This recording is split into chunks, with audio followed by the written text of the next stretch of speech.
They do not miss you right away. Not when they walk away. Not when they say, "I will be fine." Not when they convince themselves they have outgrown what you shared. Psychology says real missing does not begin in the moment of loss. It begins in the silence that follows it. At first they feel free, confident, unbothered. But slowly the world grows quieter, emptier, colder. It is not your absence they notice first. It is the absence of the peace that only you brought.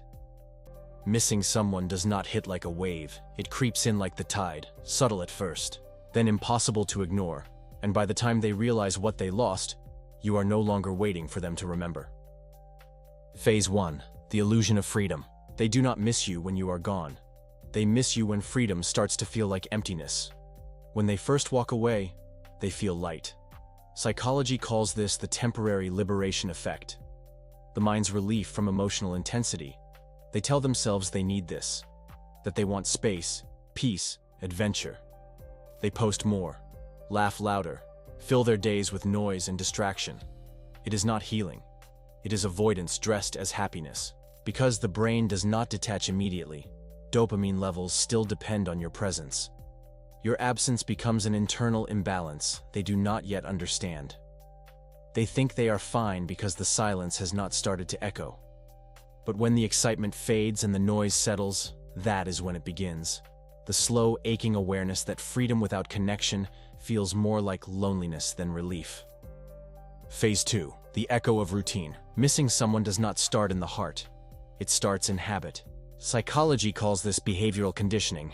When someone becomes part of your everyday life, their absence disrupts the rhythm of your mind. They wake up and instinctively reach for their phone, only to realize there is no message from you. They go to places that remind them of you, and suddenly the air feels heavier. It is not about you being gone. It is about the small, familiar moments that no longer exist. They start to notice how quiet their world has become, how coffee does not taste the same, how laughter feels shorter. The brain begins to crave what it used to associate with comfort and emotional safety, you. Missing you is not about love yet. It is about withdrawal. You were a pattern in their life, and now their nervous system feels the gap. Phase 3. The emotional delay. They do not feel the loss when they leave. They feel it when it is too late to return. Psychology calls this delayed emotional processing. It is the mind's way of protecting itself from immediate pain. When they walk away, they suppress the emotions that could break them. They convince themselves they are over it. But suppression does not erase emotion. It stores it. Then one day something small, a song, a memory, a scent, triggers it all back. Suddenly, everything they buried rises to the surface. That is when they feel it. The weight of what they lost. The warmth that is no longer there. Missing you does not arrive with the goodbye. It arrives with the memory they did not expect to hurt. And by the time it hits, they realize healing is not about moving on. It is about realizing who you cannot replace. Phase 4. The comparison trap. They thought they would find better, until they realized better does not mean you. Psychology calls this contrast effect bias. After separation, people compare every new experience to the comfort of the past. They meet new faces, new energies, new conversations. But something feels off. The laughter feels forced. The connection feels shallow. They notice how the new person does not understand their silence like you did, does not listen with the same patience, does not calm their chaos. They start comparing subconsciously, not because they want to, but because the brain seeks familiarity. What they once called too much about you now feels like everything they are missing. And that is when they realize, it is not that you were hard to love. It is that you loved them in a way they were not ready to receive. Phase 5. The nostalgia trigger. It is not always the big moments that make them miss you. It is the quiet, ordinary ones. Psychology calls this emotional recall association. The brain attaches strong emotions to sensory memories. A smell, a season, a sound.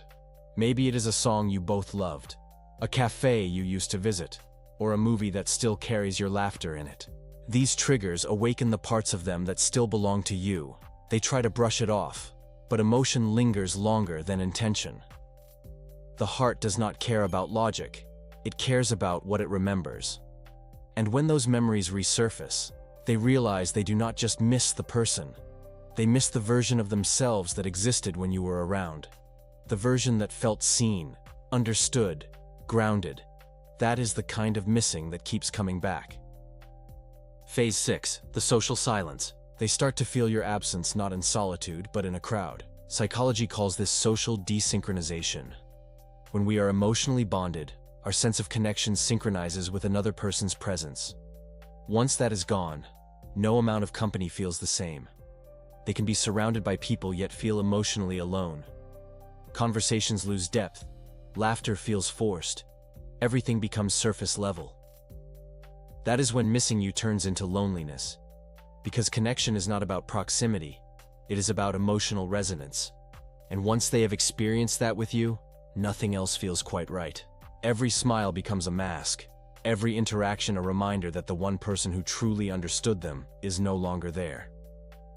Phase 7, the ego collapse. At first, their pride keeps them silent, but silence eventually turns into regret. Psychology calls this cognitive dissonance. When their ego and their emotions start fighting for control, they tell themselves they did not need you. They told everyone they were fine, but the more they try to convince the world, the less they believe it themselves. The mind starts to crumble under the weight of its own denial. They begin to replay every argument, every goodbye, every word they wish they could take back. They scroll through your old photos, read your old messages, but never reach out. Because admitting they miss you means admitting they made the wrong choice. And nothing bruises the ego more than realizing you lost something irreplaceable because you were too proud to hold on.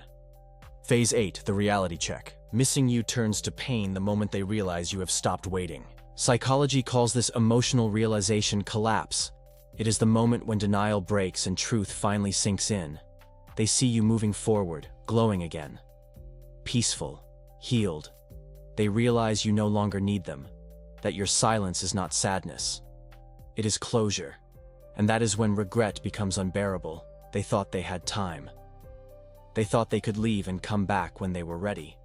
But time has changed you, healed you, strengthened you, and now they are left standing in the ruins of what they took for granted, realizing too late that they cannot go back to who they were with you, because you have outgrown the version of them who let you go.